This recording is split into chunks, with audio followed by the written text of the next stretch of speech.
नमस्कार, good morning. इथे ना माझ्या सकाळी एवढी घाई असते कारण तिला सकाळी 7:30ला जायचं असतं आणि मला पटकन टिफिन बनवायचा असतो. आज मी झटकेपट तिच्या आवडीचा शिरा बनवला होता कारण तिला शिरा खूप आवडतो आणि तिची कालच रात्री फरमाईश होती की मम्मा मला उद्या डब्याला शिरा हवा आहे.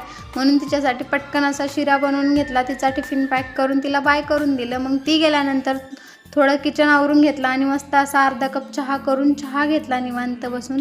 मग सगळी घरातली स्वयंपाक वगैरे आवरून घेतला आणि कपडे वगैरे धुवून घेतले. आता राहिले होते कपडे वाळत घालायचे, तेही पटकन वाळत घातले. आता इकडे ना लगेच थोडा वेळ ऊन असतं आणि लगेच थोड्या वेळाला पाऊस येतो, म्हणून पटकन कामं आवरून घ्यायला लागतात.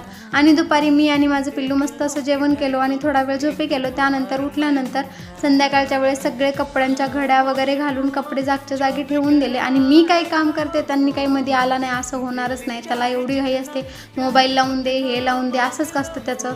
मग आता बेडरूमवर तर एवढा घाण पसारा करून ठेवतात. सगळा पसारा आवरून घेतला पटकन आणि संध्याकाळच्या वेळेस झाडू वगैरे मारून घेतला. आणि व्हिडिओ आवडला चॅनलला नक्की सबस्क्राईब करा. भेटू पुढच्या व्हिडिओमध्ये. तोपर्यंत बाय बाय.